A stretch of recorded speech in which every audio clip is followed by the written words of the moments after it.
श्रीशैलेशदया पात्रम्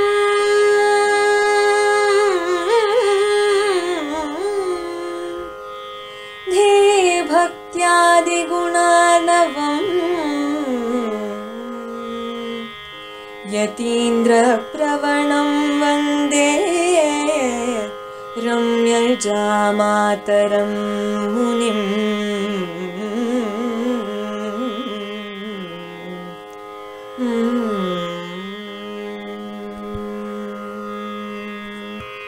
तैलमघं मिन्ने तारणीरेत्तम् இந்த தையில் மகத்துக்கு சாத்துகின்னே துய்ய மதிப்பெற்ற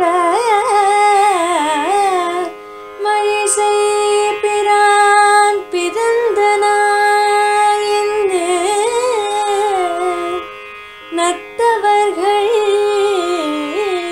கொண்டாடும்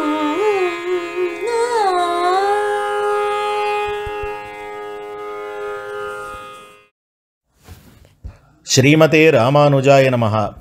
ஸ்ரீமத் வரவரமுனையே நமஹ. ஆழ்வார் எம்பெருமானார் ஜீயர் திருவடிகளே சரணம். உபதேசரத்தின மாலையிலே 12ஆம் பாட்டை அனுபவிக்க இருக்கிறோம். தையில் மகமென்னு தாரணீர் ஏத்தம், இந்த தையில் மகத்துக்குச் சாத்துகின்னேன், துய்ய மதிபெத்த மழிசைப்பிரான் பிறந்த நாள் என்று நத்தவர்கள் கொண்டாடும் நாள் என்பது பாசுரம். இப்பாசுரத்திலே திருமழிசையாழ்வார் அவதரித்த தையில் மகத்தை, அந்த அற்புதமான திருநாளுடைய ஏற்றத்தை இந்த உலகத்தவர்க்கு அறியும்படியாக சாதித்தருளுகிறார் மணவாள மாமுனிகள். தையில் மகமென்னு தாரணீர். ஆண்டாள் தன்னுடைய பிரதம பிரபந்தமான திருப்பாவையை தொடங்குகிற போது மார்கழி திங்கள் என்று காட்டினாள். அப்படி மார்கழி திங்கள் என்று காட்டின போது மார்கழி மாசத்திலே அவதரித்தவரான மன்னிய சீர் மார்கழியில் கேட்டையின் மாநிலத்தீர் என்று மார்கழியில் ஏத்தமன்னா அப்படின்னால் மாசானாம் மார்கசீரிஷோகம் என்று அமைந்திருக்கிறபடியாலே மார்கழி மாதத்துக்கு ஏத்தான். அதுக்கு மேற்பட அந்த மார்கழி மாதத்தை ஆண்டாள் பாடினபடியாலே மார்கழி மாதத்துக்கு ஏத்தான். அதுக்கு அடுத்தபடியான தை மாதத்துக்கு என்ன ஏத்தம் அப்படின்னால் தன்னுடைய சரம பிரபந்தமான நாச்சியார் திருமொழியை தொடங்குகையிலே தையுறு திங்கள் என்று தொடங்குகிறாள் ஆண்டாள். அப்படி தையுறு திங்கள் என்று தொடங்கினபடியாலே அப்படிப்பட்ட தை மாசத்துக்கு ஏத்தம். அந்த தை மாசத்திலே அவதரித்தவர் யார் என்னால் மக நட்சத்திரத்திலே அற்புதமாக புஷ்ய மாசத்திலே அவதரித்தவர் திருமழிசை ஆழ்வார். அது திருமழிசை ஆழ்வாருடைய ஏத்தம் என்று காட்டப்படுகிறது. ஏத்தமிந்த தையில் மகத்துக்கு சாத்துகின்னேன் என், இந்த தையில் மகத்துக்கு என்ன ஏத்தம் அப்படின்னால் மாசி மகமன்றோ மகா நட்சத்திரமாக வழங்கப்படுகிறது. மாசி மாதத்தில் மக நட்சத்திரம் மகா நட்சத்திரமாக வழங்கப்படுகிறது. ஆனால் அதுக்கு முன்னமே ஒரு மாதம் முன்னவே தையில் மகம்னு காட்டப்படுகிறதே. இந்த தையில் மகத்துக்கு ஏத்தவன்னா அப்படின்னால் இதுக்கு ஏத்தம் என் என்றால் இதுக்குண்டான அதிசயம் சர்வலோக பிரசித்தமாக நாம் சொல்வதை கேளுங்கள். நான் சொல்லப்போகிறேன் என்னவென்னால் யாருடைய பிறந்த நாள் என்னால் துய்ய மதிபெத்தவருடைய பிறந்த நாள். மயர்வர மதிநலம் அருளப்பெற்றவராய் இருக்கக்கூடிய திருமழிசை ஆழ்வார், திருமழிசை என்னும்படியான அற்புதமான அவ்விடத்துக்கு நிர்வாகராக இருக்கக்கூடிய அந்த ஆழ்வார் அவதரித்த திருநட்சத்திரம் நல்ல தபஸை உடையவர்களாலே கொண்டாடப்படும்படியான நாளாக அமைந்திருக்கிறது. துய்ய மதிபெத்த, என்ன துய்யமதி அப்படின்னால் என்மதிக்கு விண்ணெல்லாம் உண்டோ விலை என்று அவர் தானே பேசியிருக்கிறார். என்மதிக்கு விண்ணெல்லாம் உண்டோ விலை அவரே பேசுகிறார். யார் பேசுகிறா அப்படின்னா இந்த ஆழ்வார் தானே பேசியிருக்கிறார். அப்படிப்பட்ட துய்யமதி, தூய்மையான மதி என்று காட்டப்படுகிறது. எப்படிப்பட்ட மதி? தேவதாந்தரங்கள் பக்கலிலே பரத்வ புத்தி இல்லாத மதி பெற்றிருக்கக்கூடியவர் இவர்.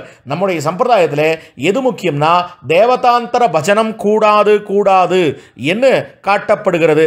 மனநக மலமர கழுவி ஆழ்வார் தான் காட்டுகிறார். அதே போல தாதுலாவு கொன்றை மாலை துன் செஞ்ச அடைச்சிவன் துண்ணு செஞ்ச அடைச்சீவன் நீதியால் வணங்கு பாத நின்மலா என்ன அற்புதமாக காட்டப்படுகிறது. அப்போ இந்த சிவன் இருக்கிறாரே, அந்த தேவதாந்தர பரத்துவம் இருக்கிறதே, அது கூடாது கூடாது கூடாது என்ன காட்டப்பட்டிருக்கிற அற்புதமான விஷயம். இவர் தானே காட்டுகிறார். நான்முகனை நாராயணன் படைத்தான், நான்முகனும் தான்முகமாய் சங்கரனை தான் படைத்தான் என்ன தான் காட்டியிருக்கிற நிலை. பகவத் பரத்வத்தை பறக்க பேசி பகவான் ஒருவனே பரத்வம் என்று சொல்லி மற்றவர்கள் பரத்வம் அல்ல என்பதை சொல்லி காட்டியிருக்கிறார் அற்புதமாக.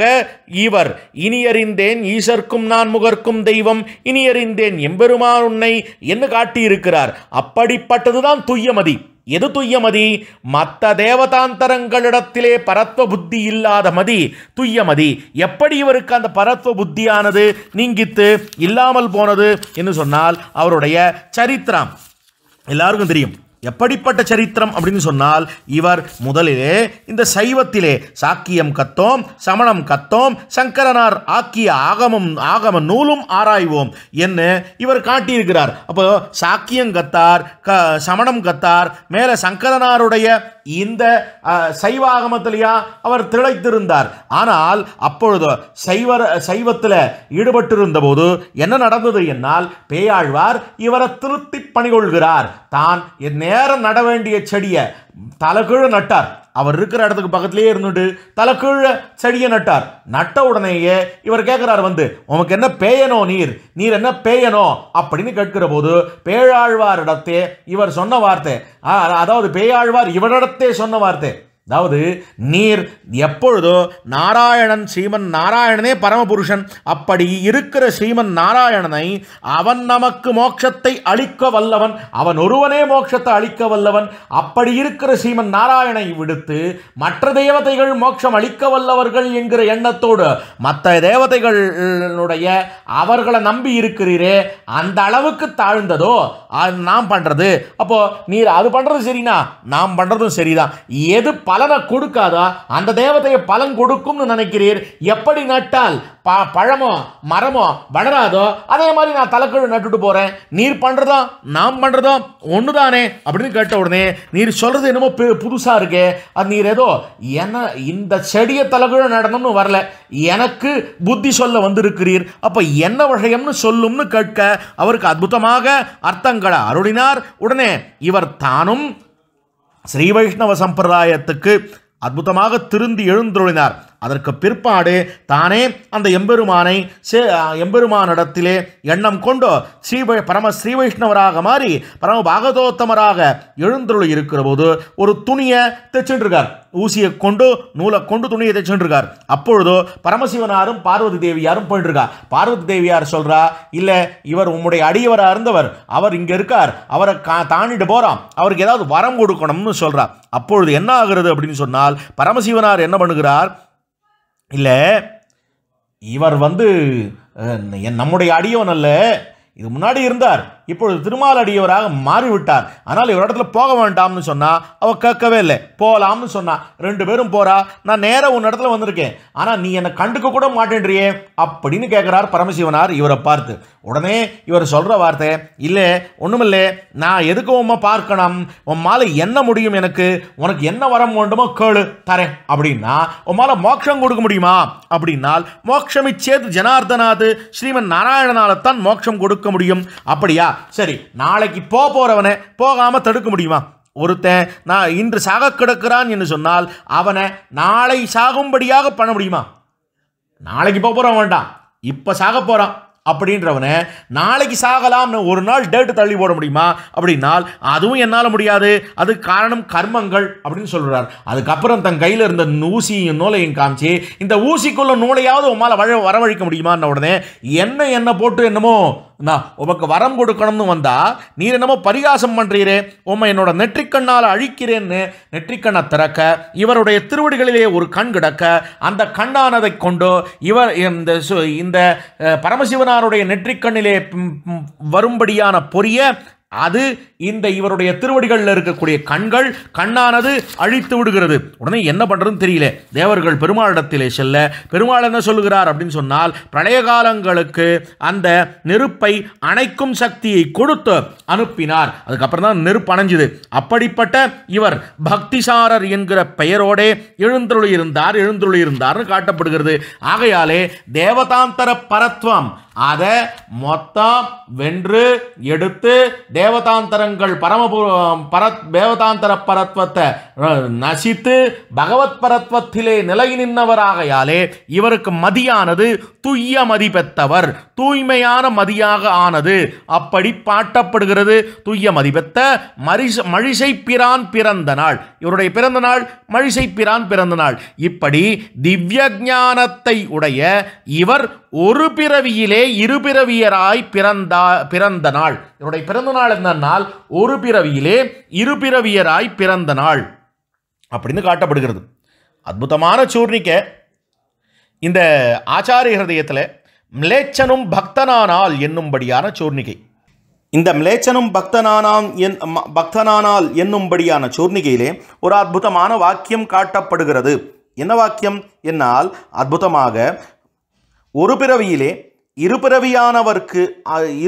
பிறவியான இருவருக்கு தர்மசூனு சுவாமிகள் அக்ரபூஜை கொடுத்தமையும் என்பது இந்த சூர்ணிகை. ஒரு பிறவியிலே இருபிறவியானார் இருவருக்கு, ஒரு பிறவியிலே இருபிறவியானவர் இருவர். யார் ஒரு பிறவியிலே இருபிறவியானவர்? கண்ணன் ஒருத்தி மகனாய் பிறந்து ஓரிரவில் ஒருத்தி மகனாய் ஒளித்து வளரா அப்படின்னு காட்டப்படுகிறது. யாதவ குலத்திலே பிறந்த கண்ணனம் பெருமான், யதுவம்சத்திலே பிறந்த கண்ணனம் பெருமான் இடையனாக வளர்ந்தருளினான். அப்போ யதுவம்சத்திலே பிறவி, ஆனால் வளர்ந்ததோ இடையனாக வளர்ப்பு. அப்போ ஒரே பிறவி, ஒரு பிறவியிலே இருபிறவி அப்படின்றார் போல யதுவம்சத்தவனாகவோ சத்திரியனாகவோ அந்த பிறப்பு. ஆனால் வளர்ப்பு எப்படிப்பட்ட வளர்ப்புன்னா இடையன் என்னும்படியான வளர்ப்பு. அப்படி ஒரு பிறவியிலே இரு பிறவியைப் போலே வளர்ந்தவரான அந்த கண்ணனம் பெருமான் அவனுக்கு அக்ரபூஜை கொடுத்தவர். யார் அக்ரபூஜை கொடுத்தவர்? தர்மசூனு அக்ரபூஜை கொடுத்தமை. தர்மசூனு சொன்னால் தர்மபுத்திரர். அவர் கொடுக்கிறார் கண்ணனுக்கு. ராஜசூய யாகம் பண்ணுகிற போது அக்ரபூஜை கொடுக்கிறார். அதே போலவே திருமழிசையாழ்வாரும் ஒரு பிறவியிலே இருபிறவியானவர். அது என்ன ஒரு பிறவியிலே இருபிறவியானவர், ஒரு பிறவியிலே இருபிறவியானவர் அப்படின்னா, திருமழிசையாழ்வார் சரித்திரமானது அற்புதமான சரித்திரம். இவர் எப்படிப்பட்டவர்? இவர் யார் அப்படின்னு சொன்னால் ரிஷிபுத்திரர், ஒரு முனிவருடைய புத்திரராக எழுந்தருளி இருந்தவர். அதாவது என்ன நடக்கிறது அப்படின்னு சொன்னால், இவர் பார்கவ முனிவருக்கும் கனகாங்கி என்னும்படியான தேவப்பெண்ணுக்கும் தை மாசத்திலே மக நட்சத்திரத்திலே திருவவதரித்தார். ஆனால் அவதரித்த போது ஒரு பிண்டமாகவே இருந்தார். இவ ரெண்டு பேரும் என்ன பண்ணிடுறா அப்படின்னு சொன்னால், ஒரு புதரிலே இட்டு விடுகிறார்கள் இந்த குழந்தைய. அதாவது ஒரு புதரிலே இட்டு விடுகிறார்கள். உடனே அந்த பிரம்புக்குள்ளே இட்டு விடுகிறார்கள். பிரம்பறுப்பவர் ஒருத்தர் இதை அறுத்து கொண்டு பார்க்கிற போது அங்கு ஒரு குழந்தையின் அழுகுரல் கேட்கிறது. இந்த பிண்டத்தை எடுத்து சேர்த்து பார்க்கிற போது ஒரு குழந்தையின் அழுகுரல். அந்த குழந்தை எடுத்து தன் மனைவியிடத்திலே, பங்கைய செல்வியிடத்திலே, தன் மனைவியான பங்கைய செல்வியிடத்திலே கொடுத்து வளர்க்கிறார். ஆக இவருக்கு பிறவி ஒண்ணும், ஆனா பிறந்தது ஒருத்தர் இடத்துல, வளர்ந்தது இன்னொருத்தர் இடத்துல. பிறந்தது முனிவருடைய புத்திரராக பிறந்தார், ஆனால் வளர்ந்ததோ இன்னொருவரிடத்திலே, அதாவது பிரம்பறுப்பவனிடத்திலே வளர்ந்தார். அப்படிப்பட்டவரை என்ன நடக்கிறது அப்படின்னு சொன்னால், ஒரு அதிசயம் நடக்கிறது. கண்ணனம் பெருமானுடைய வாழ்விலே நடந்தார் போலே இவர் பிறகு ஸ்ரீ வைஷ்ணவனுக்கு திருந்தி திருமழிசையாழ்வார் என்னும்படியாக அந்த பெருமானே இவர் பின்னாடி போகிறார் போலே கணிகண்ணன் போகிறான்.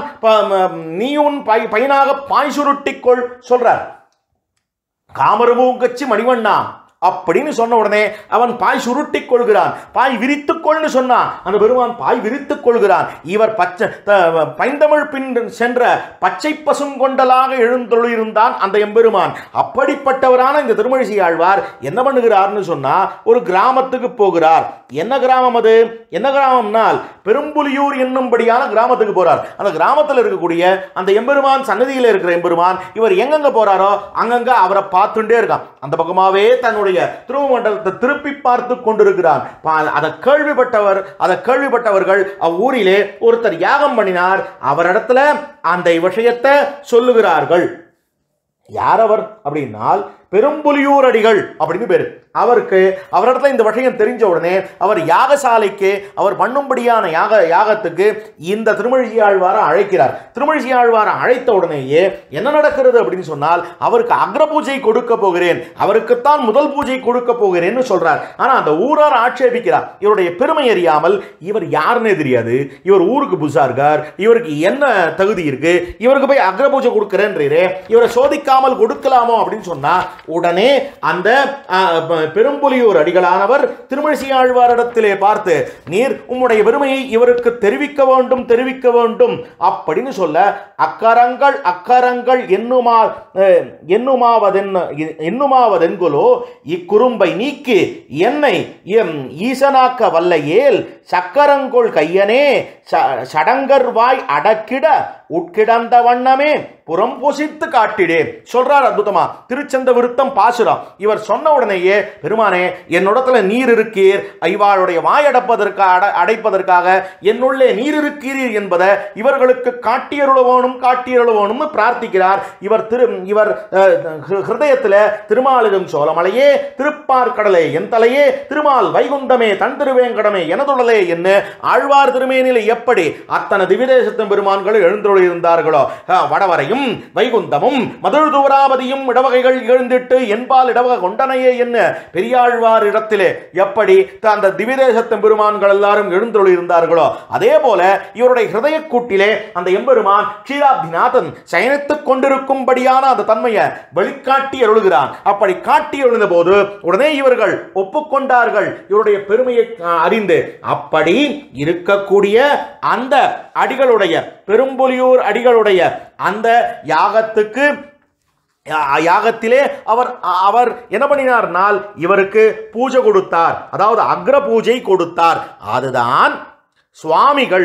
அப்ப தர்மசூனு கண்ணனுக்கு அக்ர பூஜை கொடுத்தான், பெரும்புலியூர் அடிகளான சுவாமிகள் இவருக்கு அக்ர பூஜை கொடுத்தார், அதாவது திருமழிசையாழ்வாருக்கு அக்ர பூஜை கொடுத்தார். அதுதான் ஒரு பிறவியிலே இருபிறவியானவர் என்ன இங்கே காட்டப்படுகிறது. வியாக்கியானத்திலே அற்புதமாக பள்ளிலோகஞ்சியர் காட்டுகிறார். அப்படிப்பட்ட மழிசை பிரான் பிறந்த நாள், அந்த நாளை நத்தவர்கள் கொண்டாடும் நாள், தவம் புரிந்தவர்கள் கொண்டாடும்படியான நாள் என்ன. இவருடைய பிறப்பான எப்படி? அப்ப ஒரு பிறவியிலே இருபிறவினா ஒரு அர்த்தம் என்னன்னால், இவர் ரிஷிபுத்திரராக முனிபுத்திரராக பிறந்து பிறகு ஒரு பிறம்பருப்பவர் புத்திரராக வளர்ந்தார். அதனால ஒரு பிறவியிலே இருபிறவியானவர். ஆனால் இவருடைய பாசுரத்தை கொண்டு ஒரு பிறவியிலே இருபிறவியானவர் எப்படி சொல்றது அப்படின்னால், நின்னதந்தை ஊரகத்து இருந்ததந்தை பாடகத்து அன்னு வெக்கனை கிடந்தது எண்ணிலாத முன்னெல்லாம் அன்னு நான் பிறந்திலேன் பிறந்தவின் மலர்ந்திலேன் நின்னதும் இருந்ததும் கிடந்ததும் என் நெஞ்சுளே காட்டுகிறார். அப்போ நின்னதெந்தை ஊரகத்து, திருவூரகத்திலே காஞ்சி திவ்ய கஷேத்திரத்திலே திருவூரகத்திலே பெருமான் நின்று கொண்டிருக்கிறான். இருந்ததெந்தை பாடகத்து, திருப்பாடகத்திலே பாண்டவ தூதனாக எழுந்துள்ளிருக்கிறான். அன்னு வெக்கனை கிடந்தது அற்புதமாக யதோத்தகாரி எம்பெருமானாக சயனித்துக் கொண்டிருக்கிறான். அப்போ நின்னது இருந்தது கிடந்தது இந்த மூன்று தோற்றங்களா என் நெஞ்சுள்ளே தோன்றும் வரை நான் பிறந்தவனாகவே என்னை கருதவில்லை. எப்பொழுதோ இந்த மூன்று அற்புதமான விஷயங்களை அந்த எம்பெருமான சேவித்தேனோ அப்பொழுதுதான் பிறந்த பின் மறந்திலேன், அப்பொழுதுதான் என்னை பிறந்தவனாகவே நினைத்துக் கொள்கிறேன் அப்படின்னு காட்டுகிறார். ஆனா நின்னதெந்தை ஊரகத்து அப்படின்னு சொல்றச்சே, திருவூரகத்திலே உலகனைத்தையும் அளந்தான், உலகம் அனைத்தும் தனக்கு சொத்து, சர்வலோகங்களுக்கும் தான் சுவாமி என்று உலகளந்து காட்டினான் அந்த எம்பெருமான். அப்போ உலகளந்து காட்டின அந்த நிலை இருக்கிறது. அப்ப எல்லாம் தனக்கு சொத்து, எல்லாம் தனக்கு அடிமை என்பதை வெளிக்காட்டினது. அதுதான் பிரணவார்த்தம் காட்டுகிறது. உலகம் அனைத்தா இந்த ஜீவாத்மாவானவன் அந்த ஈஸ்வரனுக்கு சேஷப்பட்டவன், அகாரவாச்சியனான எம்பெருமானுக்கே மகாரவாச்சியனான ஜீவாத்மா சேஷப்பட்டவன் என்பது நின்னதந்தை ஊரகத்து என்று காட்டப்படுகிறது. அடுத்தது அந்த எம்பெருமான் பாண்டவ தூதனாக எழுந்துள்ளினான். அப்ப பாண்டவ தூதனாக எழுந்துள்ளி இருக்கக்கூடிய அதைத்தான் இருந்ததந்தை பாடகத்து என்று இவர் காட்டுகிறார். யார் காட்டுகிறார்? திருமழிசை ஆழ்வார் காட்டுகிறார். அப்போ திருப்பாடகத்திலே பாண்டவ தூதனாக எழுந்தருள் இருந்தது எப்படிப்பட்டது? நமசப்தார்த்தம். நமஸ் எதை சொல்லுகிறது? அவனே உபாயம், பகவானே வழி என்று காட்டப்படுகிறது.